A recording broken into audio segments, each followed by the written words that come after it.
따라합니다. 하나님 여호와께서 함께 계시니. 네, 오늘 우리는 임직식을 또 하게 되고 교회로서는 참 뜻깊은 그런 시간을 함께 나누게 됩니다. 그런 가운데서 우리는 다윗이라고 하는 한 인물을 우리가 살펴봄으로써 또 우리는 어떤 모습을 가지고 또 어떻게 하나님의 영광을 위해서 살아가고 또 어떻게 교회를 바르게 섬길 수 있는가도 함께 고민해보는 그런 시간이 될 수 있기를 바랍니다. 다윗이 나 자신이라고 생각을 하며 감정이입도 해보고 그리고 이 말씀을 내 삶 속에 어떻게 가져가고 적용할까 그것을 함께 우리가 고민해 본다면 이 말씀이 더 배나 은혜 넘치는 그런 말씀이 될 줄 믿습니다. 다윗이라는 인물은 우리가 잘 아는데요. 다윗의 이야기는 성경에 참 많이 나옵니다.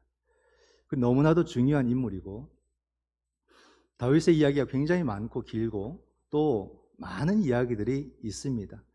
그렇게 본다면 이 다윗은 참 인생이 평탄치 않았다, 참 힘들고 어려웠다는 것도 짐작해 볼 수가 있죠. 성경을 보게 되면 다윗이 언제 등장을 하게 되냐면 사무엘 선지자가 이새의 집에 가서 또 앞으로 기름 부어 세울 왕을 찾는 그 가운데서부터 이 다윗이 등장을 하게 됩니다. 그러면서 이 다윗이 누구인지를 알게 되죠. 목동이라는 것을 알게 됩니다. 그래서 다윗이 성경에 나타나게 되고 그 이후에는 우리가 잘 아는 다윗과 골리앗의 이야기, 그 대단한 이야기가 나타나게 됩니다. 그 사건을 계기로 다윗은 사울을 만나게 되고 또 이 사울의 아들 요나단이라는 사람을 만나게 됩니다. 참 이 만남이 너무나도 아름다운데요. 성경은 어떻게까지 표현했냐면 남녀의 사랑보다 더 승했다. 그죠?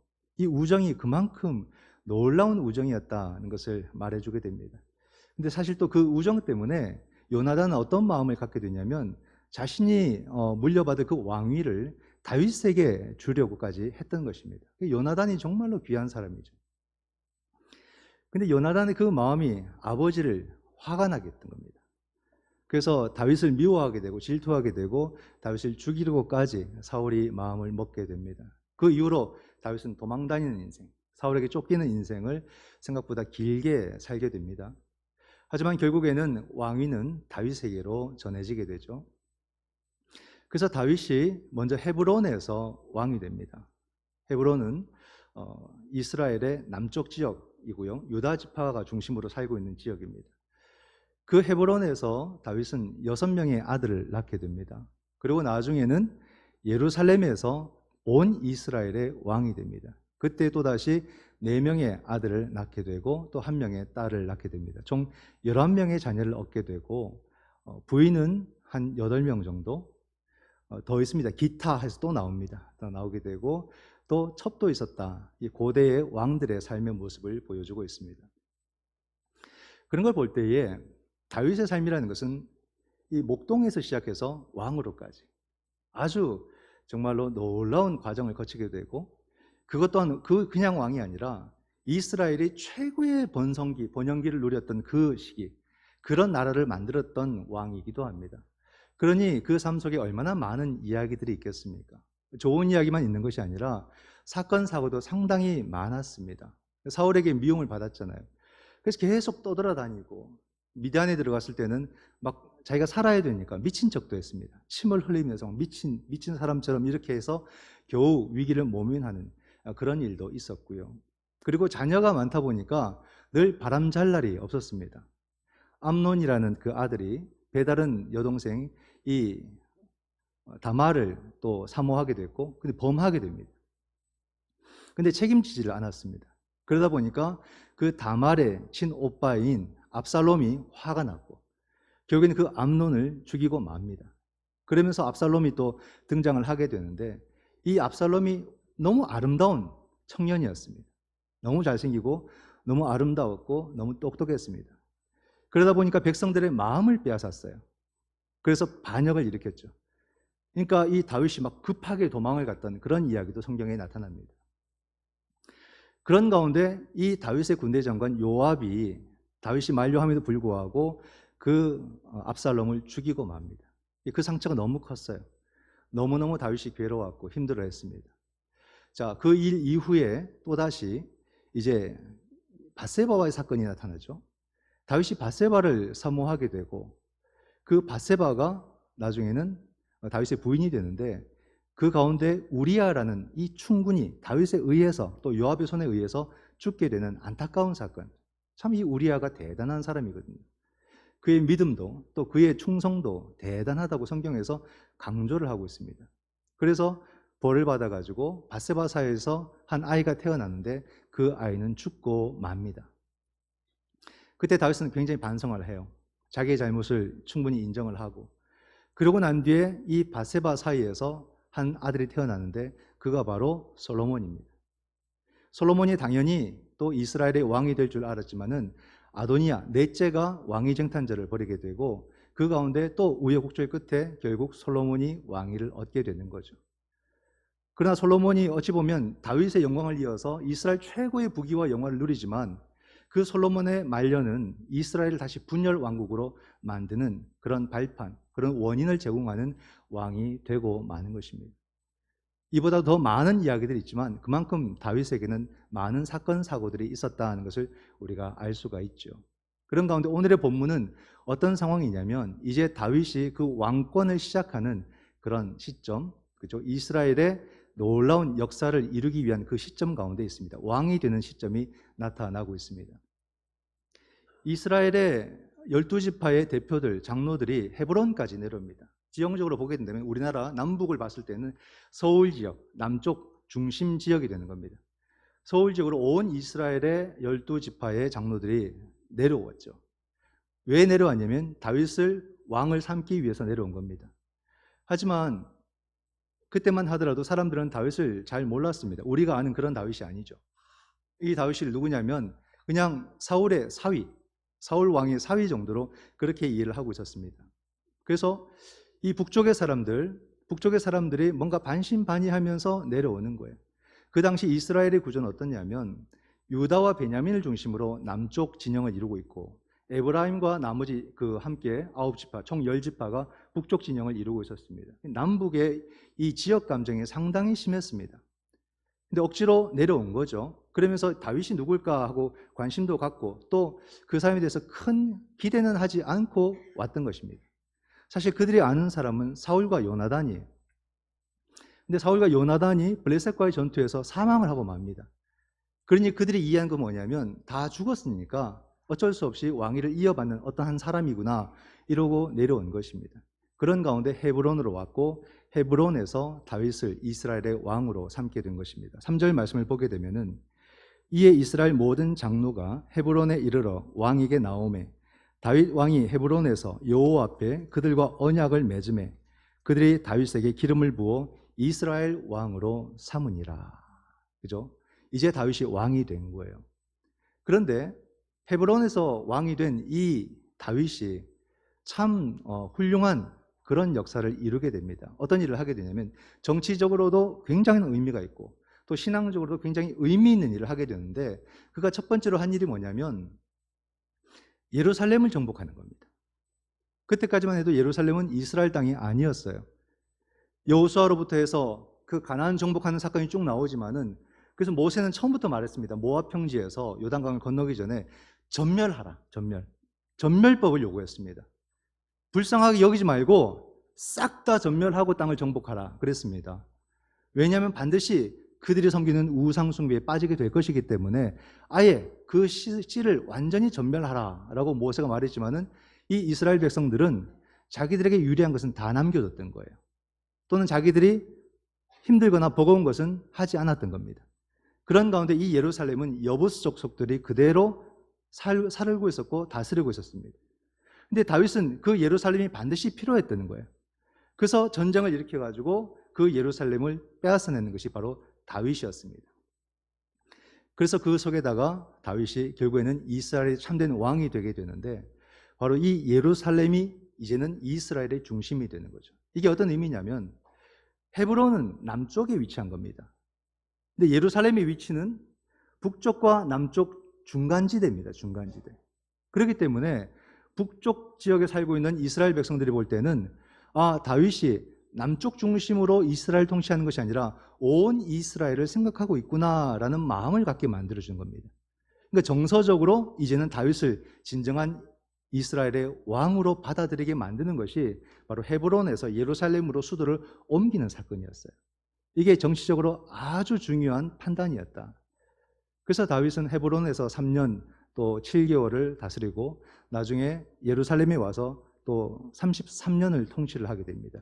40년을 바로 이스라엘의 왕으로서 최고의 번성기를 누리게 만든 사람이 다윗이었다라고 성경은 말해주고 있습니다. 그런 가운데 오늘의 말씀 속에서 다윗을 평하는 그런 말씀이 있습니다. 다윗의 그 모든 정치에 대해서 평하는 것이 9절과 10절의 두 가지 모습으로 우리에게 소개되는데 9절 말씀을 보면 다윗이 그 산성에 살면서 다윗성이라 이름하고 다윗이 밀로에서부터 안으로 성을 둘러 쌓으니라.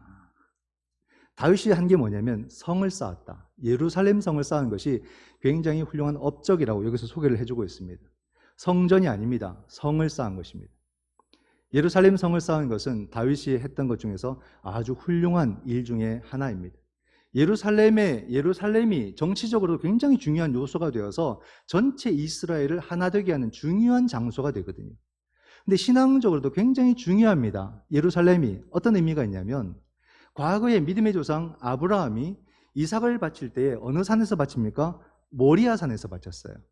그 모리아 산이 예루살렘에 있습니다. 그렇기 때문에 하나님의 언약을 성취하는 상징적인 땅이 예루살렘이었던 거예요. 그래서 나중에 다윗이 예루살렘 성을 쌓고 성전까지 쌓고 싶었지만 하나님께서 기회를 주지 않으셨습니다. 누가 기회를 얻습니까? 아들 솔로몬이 얻었죠. 그래서 그 솔로몬이 성전을 짓는데 어디다 짓냐면 모리아 산에 성전을 짓게 되는 것입니다. 그래서 바로 예루살렘은 정치의 중심이고 신앙의 중심이라는 것을 알 수가 있습니다. 그런데 여러분, 성을 쌓는다는 것은, 아름다운 성을 쌓는다는 것은 굉장히 좋은 일이고 훌륭한 일이기도 하지만 다른 의미로도 쓰입니다. 성을 쌓는다는 것은 스스로 고립된다는 뜻입니다. 자기 스스로를 가둔다라는 그런 뜻이 되는 거예요. 그런데 다윗을 보십시오. 다윗이 처음은 목동이었어요. 어떤 것에도 제약받지 않고 자유롭게 다니는 사람이었습니다. 근데 왕이 되고 나니까 모든 형식들을 다 갖춰야 되고 제도 가운데 살아가야 되고 자기를 또 보호해야 되고 할 일들이 너무 많아지는 거죠.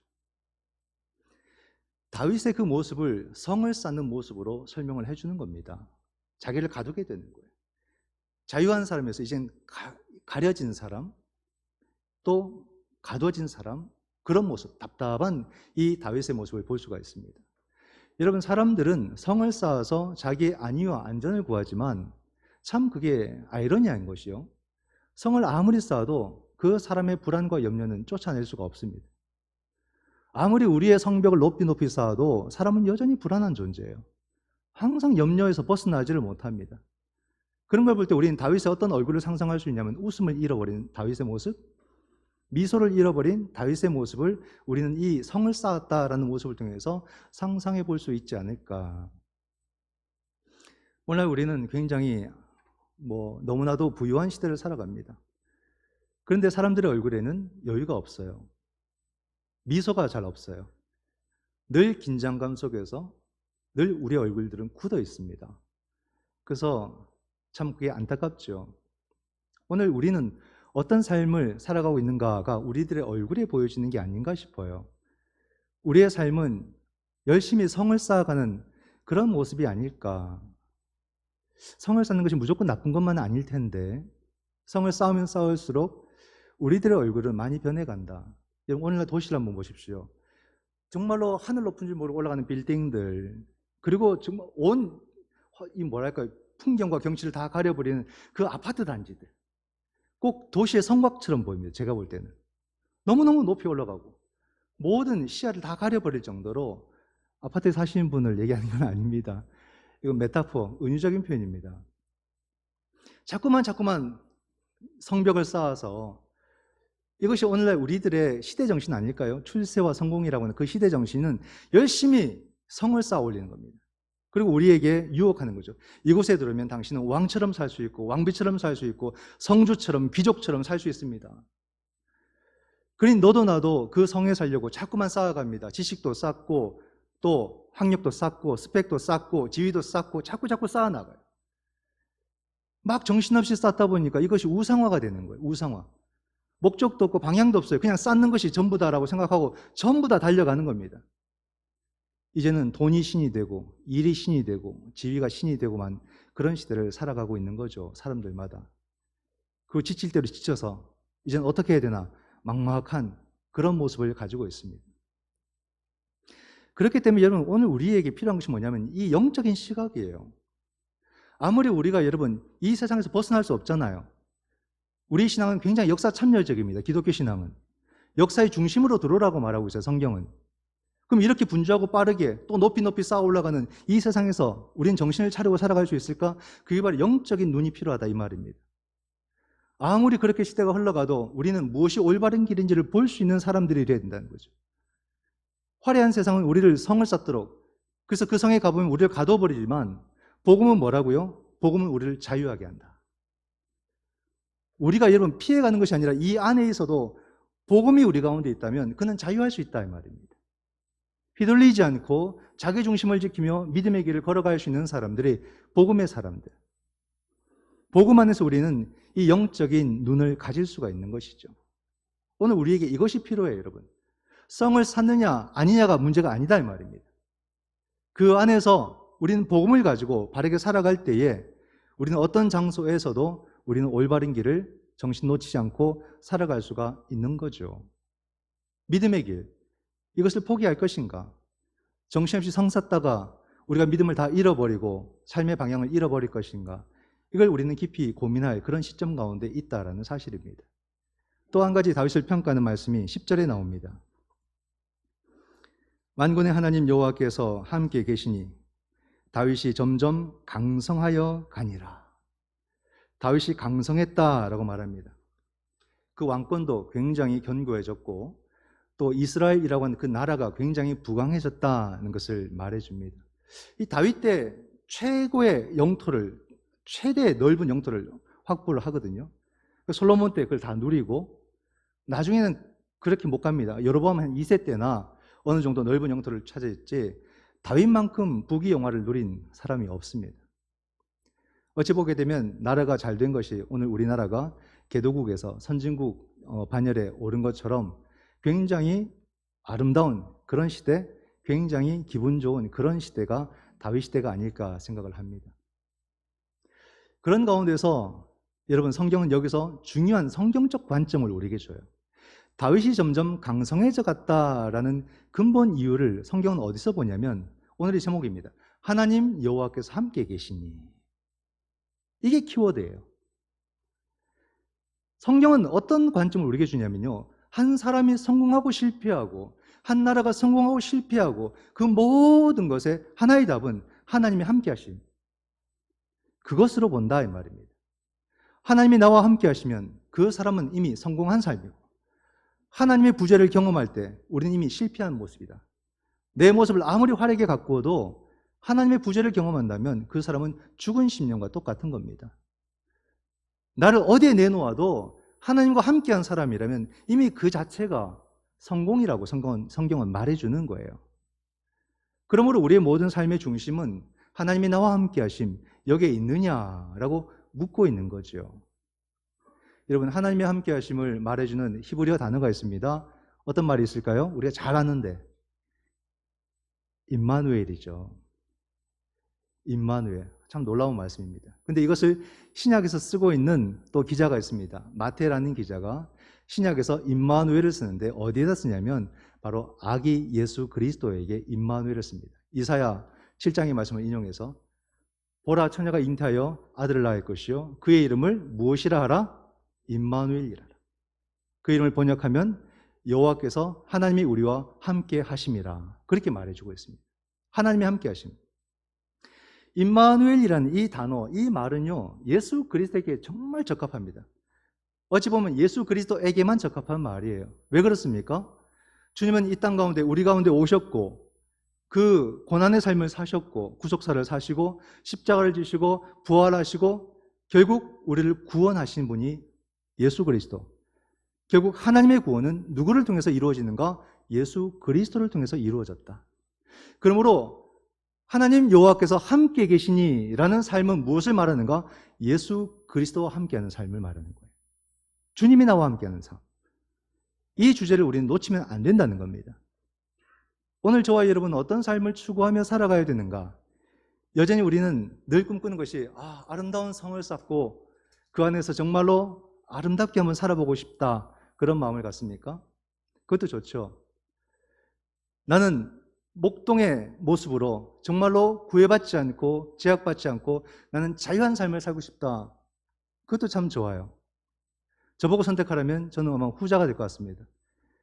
좀 더 젊을 때는 전자고 성을 아름답게 쌓고 싶었고, 그리고 그 안에서 정말로 행복한 삶을 살고 싶다는 것이 좀 더 젊었을 때의 마음이고, 목회의 시간이 쌓여가면서 신학함의 시간이 쌓여가면서 결국에는 갖고 싶은 것은 도리어 목동의 삶이고 그 안에서 참된 자유를 누리고 싶은 그런 삶이 이제는 제가 추구하고 싶은 그런 삶인 것 같습니다.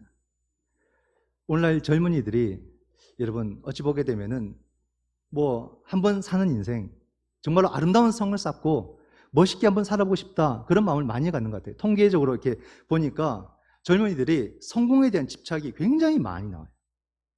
성공, 근데 무엇에 대한 성공인가? 그런 것은 질문이 없습니다. 그냥 성공에 대한 그 집착. 그러다 보니까 성을 쌓고 싶은 마음. 그러나 여러분, 오늘의 말씀이요, 성을 쌓지 말자 말씀이 아닙니다. 그렇게 말씀을 보셨다면 말씀을 잘못 접근한 것이고요. 우리는 성을 쌓아가는 삶을 살 수도 있고 목동의 그 자유함 속에서 살아가는 그런 삶을 살 수도 있습니다. 그러나 문제는 뭐냐면 인생이 만만치 않다는 거죠. 성을 쌓고 싶다고 해서 성이 쉽게 쌓아지는 거 아니고요. 목동처럼 자유하고 싶다고 해서 쉽게 자유할 수 있는 것도 아닙니다. 그걸 아셔야 돼요. 우리가 그런 말들을 하죠. 고기도 먹어본 사람이 먹는다고. 쉬고 노는 것도 놀아본 사람이 논다고. 그죠? 여러분, 이 자유함을 내가 원한다고 해서 사람들은 자유함을 쉽게 살아가지 못합니다. 자유하다 해놓고도 자기 스스로 매여 살아가요. 도리어 또 갇혀 살아가요. 이게 인생의 모습입니다. 여러분, 중요한 건 뭐냐면요, 내가 성을 쌓을 것이냐 목동의 삶을 살 것이냐, 그것이 아니라 우리에게 진짜 중요한 것은 뭐라고 말해줍니까? 하나님이 함께 하시는 삶. 이게 중요하다는 거예요. 당신이 성 안에 살든 당신이 저 대자연에 살든 당신에게 중요한 것은 하나님이 당신과 함께하는 그 삶이 중요하다. 그런 거예요, 여러분. 우리는 각자의 삶을 선택하며 살아갑니다. 그것을 더 낫다 못하다 이렇게 말할 수가 없어요. 자기가 원하는 것, 자기가 생각하는 것을 우리는 추구하며 살아갈 수 있어요. 그러나 가장 본질적으로 중요한 것은 당신의 삶 속에 하나님이 함께 하시느냐. 이것은 누구에게나 궁극적인 문제고 이 질문을 스스로 해야 되고 이 질문에 대한 답을 얻어가야 돼요. 인생의 답은 있습니다. 그게 뭐겠습니까? 임마누엘의 삶을 사는 거예요. 이것이 우리 모두에게 주어진 하나의 답이라는 사실을 아셔야 됩니다. 다윗을 보십시오. 그의 삶이 얼마나 많은 일들, 그죠? 얼마나 많은 희노애락이 그 속에 있습니까? 목동의 삶을 살면서 자유하게 살다가 왕이 되어서 갇힌 삶을 살아가게 되지만 다윗은 여러분 어떤 사람이냐면 어떤 상황에서도 하나님의 함께 하심을 늘 간구하는 사람이었다, 이걸 말해주는 거예요. 그는 정말로 모든 부귀 영화를 다 누리는 그런 시대를 살았지만 그는 늘 은혜에 배고파했고 은혜를 간구하는 삶이었고 자기 위에 하나님이 있는 줄 알고 나의 주여 나의 주여 늘 그렇게 고백하고 하나님을 구하며 살았다, 이 말입니다. 그럴 때 하나님은 다윗을 외면하지 아니하시고 다윗을 찾아와 주셨고 그 다윗과 함께 하셨다는 말이죠. 그 증거가 무엇입니까? 바로 예수 그리스도께서 다윗의 자손으로 오셨다라고 말해주는 거예요. 여러분, 우리의 삶은 어떤 삶을 살아야 될까? 바로 임마누엘의 삶을 사는 것. 임마누엘의 삶이라는 것은 뭐겠습니까? 오늘도 예수 그리스도에게로 좀 더 가까이 가는 것. 그 삶에 집중하는 것. 이걸 말하는 거예요. 내 삶이, 내 환경이 어떠하다 할지라도 여러분, 우리는 그 속에서 우리 주 예수 그리스도에게로 한 걸음씩 한 걸음씩 더 가까이 가는 삶을 살아야 되고 거기에 집중을 해야 됩니다. 그럴 때 우리는 하나님의 놀라운 은혜를 경험하고 그 속에서 우리는 자유함도 있고 그 속에서 안위도 누리게 되는 것입니다. 성을 쌓아야 안위가 있는 것이 아니고 들로 나가야 자유가 있는 것이 아니라 우리 주께서 나와 함께 하실 때 주님과 한 걸음 한 걸음 우리가 살아갈 때 거기에 나의 안위가 있고 거기에 나의 자유가 있음을 믿으시기 바랍니다. 오늘 세움받는 우리 임직자들도 그 직분을 어떻게 감당할까 복잡한 생각하지 마시고 바로 예수 그리스도에게 집중하는 그런 발걸음으로 살아가신다면 훌륭하게 주님께서 여러분들을 쓰실 줄 믿습니다. 주님에게 집중하는 저와 여러분의 삶을 통해서 삶의 안위와 자유함을 얻는 능력 있는 예수 그리스도의 제자가 되시기를 주님의 이름으로 축원드립니다. 아멘. 기도하겠습니다.